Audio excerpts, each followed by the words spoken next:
masuk ke dalam rumahnya dengan langkah gontai, dan tidak bersemangat. Saat sampai di ruang keluarga sudah disambut dengan tatapan sinis sang mama dan tatapan tak bersahabat sang papa. "Ma, Pa, kenapa melihatku seperti itu?" tanya Bima heran. "Menurutmu?" sinis sang mama. "Ya mana ku tahu, memang aku berbuat salah apa sama kalian?" tanya Bima heran. "Gimana hubungan kamu dengan Sahira?" tanya sang mama dengan tatapan tajamnya. "Dek." Bima menelan salivanya dengan kasar. Pertanyaan ini yang selama ini dia hindari, karena orang tuanya sangat menyayangi Sahira melebihi dirinya yang anak kandung. "Kenapa diam?" tuntut sang mama. "Ah, itu, baik-baik aja kok Ma," sahut Bima salah tingkah. "Yakin baik-baik aja?" selidik sang mama dengan menatap tajam mata Bima. "Ye yakin," gugup Bima. "Kalau begitu, kenapa sudah lama Sahira tidak main ke rumah ini?" tanya Bu Maya. Dia sedang sibuk Ma, ia sedang sibuk," sahut Bima meyakinkan sang mama. "Benarkah?" Bu Maya menaikkan sebelah alis matanya. "Memem," angguk Bima. "Kamu bohong sama mama, kamu pikir mama percaya dengan ucapan kamu itu?" tegas sang mama. "Glek." Bima menelan ludah kasar. Apakah mamanya sudah tahu kalau dirinya dan Sahira sudah putus, pikir Bima. Aku ngak bohong Ma," ujar Bima meyakinkan sang mama. "Cih, siapa yang mengajari kamu jadi anak pembohong dan menjadi laki-laki pengkhianat?" sinis sang mama. "Dek." Astaga, Bima benar-benar tidak bisa berpikir sekarang, apakah dia harus jujur atau terus berbohong kepada orang tuanya itu. Jujur pasti orang tuanya akan marah kepadanya, tidak jujur mungkin bukan hanya marah, tapi orang tuanya pasti juga akan kecewa kepadanya, dua-duanya tidak bagus untuk Bima. "Katakan yang sebenarnya, Bima." Kini Pak Idris lah yang ikut buka suara. "Maaf, Pa. Aku dan Sahira sudah putus." Takut Bima. "Kenapa?" tanya sang mama. Karena kami sudah tidak cocok," sahut Bima lagi. "Lalu, siapa yang cocok denganmu?" "Adiknya Sahira. Yang selalu memakai pakaian kurang bahan itu," sinis sang mama. "Dek." Jantung Bima makin tidak karuan mendengar ucapan sang mama. Dia yakin sang mama sudah mengetahui hubungannya dengan Alina, tapi dari siapa sang mamanya itu tahu, selama ini dia sudah menjaga hubungan gelapnya itu dengan sangat baik. "Kenapa kamu diam? Apa diammu itu tanda membenarkan ucapan mama?" sinis Bu Maya. "Ma, sebenarnya selama ini aku mencintai Alina bukan Sahira, karena Alina mempunyai kekasih, jadi aku mendekati Sahira." Akhirnya Bima memilih jujur kepada orang tuanya, agar orang tuanya mengerti dengan perasaannya. Plak. "Siapa yang mengajarkan kamu menjadi laki-laki bajingan Hu? Teganya kamu mempermainkan hati anak perempuan orang, apa kamu tidak takut akan karma yang akan kamu dapat Apakah kamu ingin adikmu juga dipermainkan oleh orang lain, apa kamu akan terima itu?" Tangan Bu Maya melayang ke pipi Bima. Bima tidak bisa mengelak dari tamparan manis sang mama. Bima mengusap pipinya yang lumayan perih, gara-gara stempel 5 jari sang mama. "Kenapa mama harus marah, dan menyumpahi aku? Itu ngak akan terjadi Ma. Lagian orang tuanya saja mengizinkan aku pacaran dengan Alina, lalu di mana salahnya aku, lagian hati tidak bisa dipaksakan Ma," ujar Bima. Bu Maya menatap sang anak dengan tatapan tidak percaya. "Bagus Sahira berpisah dari laki-laki bajingan sepertimu, kamu memang cocok bersama adiknya yang sama-sama tidak tahu diri itu, silahkan pilih jalan hidupmu sendiri, andai terjadi sesuatu hal di suatu hari nanti, jangan pernah menyesal dan mengadu kepada kami," ujar sang mama. Dia tidak ingin lagi peduli dengan anaknya itu. "Gimana kerjaanmu?" tanya sang papa yang dari tadi hanya diam. Bukan tidak tahu Pak Radit dengan masalah anaknya itu, karena Pak Radit mempunyai teman yang bekerja di perusahaan yang sama dengan Bima. "Dek." Astaga, Ternyata bukan hanya masalah dirinya dan Sahira saja yang akan ditanyakan oleh orang tuanya itu, ternyata pekerjaannya pun tak luput dari orang tuanya itu. Baik kok Pak. Sahut Bima gugup. Iya, baik. Saking baiknya, sekarang kamu turun jabatan kan? Sinis sang papa. Dek. Astaga, orang tua Bima itu tidak henti-hentinya membuat Bima serangan jantung. Dari mana papa tahu? Gugup Bima. Kamu kira papa tidak tahu? Selama ini kamu bekerja atas bantuan Sahira, jabatan yang kamu duduki selama ini juga atas bantuan Sahira, dan sekarang tanpa Sahira kamu bisa apa? Sinis sang papa. Bima hanya bisa menunduk dalam, apa yang diucapkan sang papa memang benar, tapi apalah daya. Belum apa-apa karma sudah mulai berjalan, nikmati saja olehmu. Sinis sang papa. Dasar anak otak udang, dikasih pasangan spik bidadari, milihnya spik sundel bolong, dikasih batu berlian milih batu apung. Sinis Bu Maya. Biarkan saja Ma, hidup milik dia, kita hanya penonton, biarkan saja dia memilih jalannya, kita orang tua sudah memberikan dia pendidikan dan saran yang baik untuknya, tapi kalau dia tidak mau mendengarkan kita bisa apa, itu pilihannya sendiri, jadi biarkan saja. Ujar sang suami mengelus sayang bahu istrinya. Papa benar, biarkan saja anak bodoh itu, ayo kita istirahat, capek mama lama-lama dekat anak ini. Ajak Bu Maya. Kedua parubaya itu meninggalkan Bima yang masih terpaku di sana.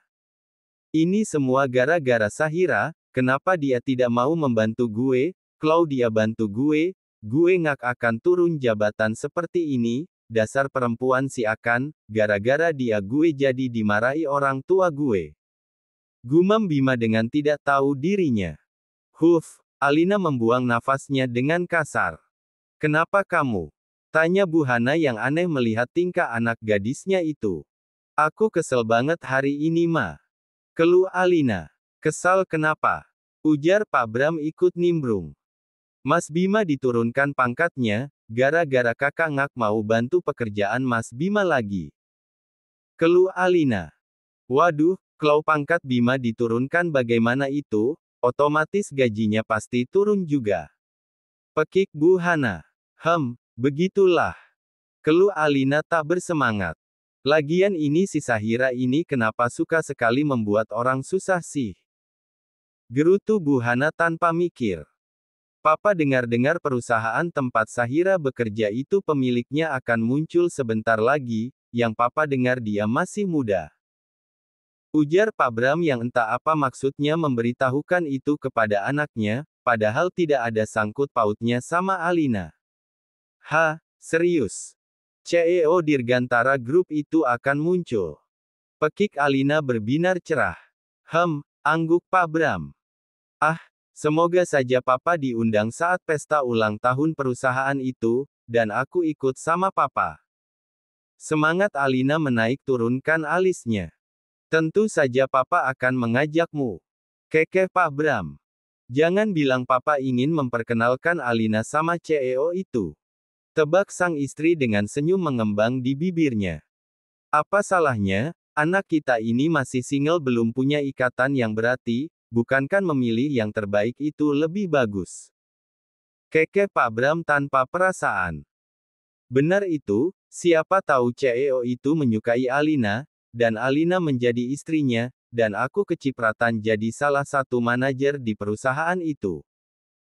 Ucap Rega dengan semangat, dia mulai membayangkan hidupnya akan sangat nyaman sebentar lagi. Lalu bagaimana dengan Bima?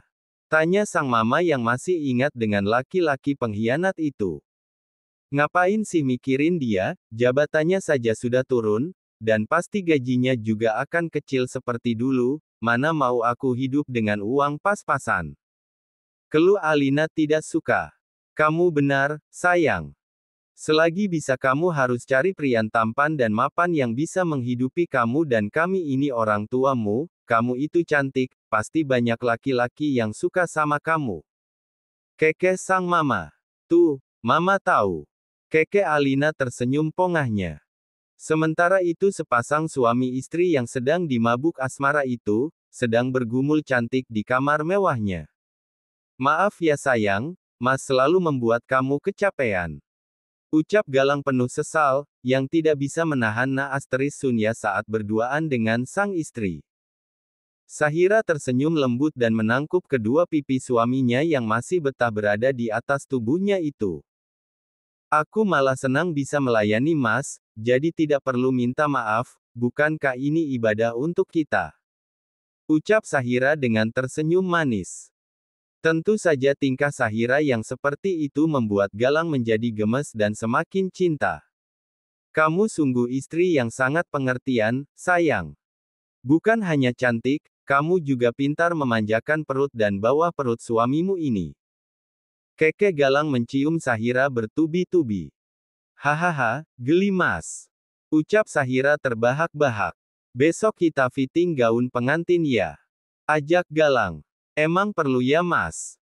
Tanya Sahira yang sejujurnya tidak ingin mengadakan pesta pernikahan mereka, baginya sudah halal dan sah menurut agama dan negara itu sudah cukup baginya.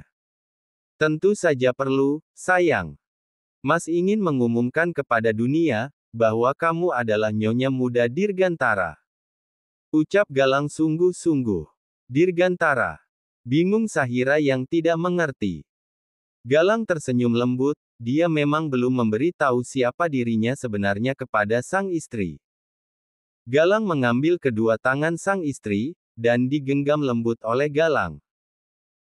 Sayang, Mas mau jujur sama kamu, tapi Mas harap kamu tidak akan marah kepada Mas, karena Mas sudah membohongi kamu selama ini. Sebenarnya bukan maksudnya untuk membohongi kamu, hanya Mas mencari waktu yang tepat saja untuk memberitahunya. Ucap Galang lembut. Mas bohong apa? Tanya Sahira bingung. Sebenarnya, perusahaan tempat kamu kerja itu adalah perusahaan peninggalan orang tua Mas. Ucap Galang lembut. Sahira melotot tidak percaya, dia membekap mulutnya dengan kedua tangannya. Jadi Mas adalah CEO Dirgantara Group. Pekik Sahira gugup. Galang menganggukkan kepalanya, tanda membenarkan ucapan sang istri. Jadi aku menikah sama CEO. Pekik Sahira lagi, dia rasanya tidak percaya akan hal itu. Galang kembali menganggukkan kepalanya. Astaga, sandiwara macam apa ini? Liri Sahira tak tahu mau ngomong apa. Maafin Mas ya, yang tidak jujur kepadamu sejak awal, ujar Galang penuh sesal. Tidak, Mas tidak salah, aku yakin Mas mungkin adalah alasan untuk merahasiakannya. Sahut Sahira bijak. Istri Mas memang sangat pengertian. Puji Galang memeluk Sahira dengan hangat. Tapi, kalau Mas mempunyai rahasia lain, seperti mempunyai istri lain atau selingkuhan, aku nggak terima. Tegas Sahira, mencibikkan bibirnya. Astaga, istri satu ini aja Mas belum habis-habis, masa udah nambah lagi. Keke Galang yang tidak habis pikir dengan tingkah istrinya itu. Emang aku makanan? Rajuk Sahira. Galang terbahak melihat tingkah lucu istrinya itu. Hai, dengar ya, cintaku, sayangku, manisku, dunia akhiratku, kamu ini satu-satunya istri Mas, dan tidak ada wanita lain di hati Mas selain dirimu ini, entah suatu hari nanti kamu menciptakan sainganmu sendiri alias putri kecil kita. Keke Galang memeluk istrinya dengan gemas. Sahira tersenyum bahagia di dalam pelukan suaminya itu, sungguh kata-kata suaminya itu membuat Sahira berbunga-bunga.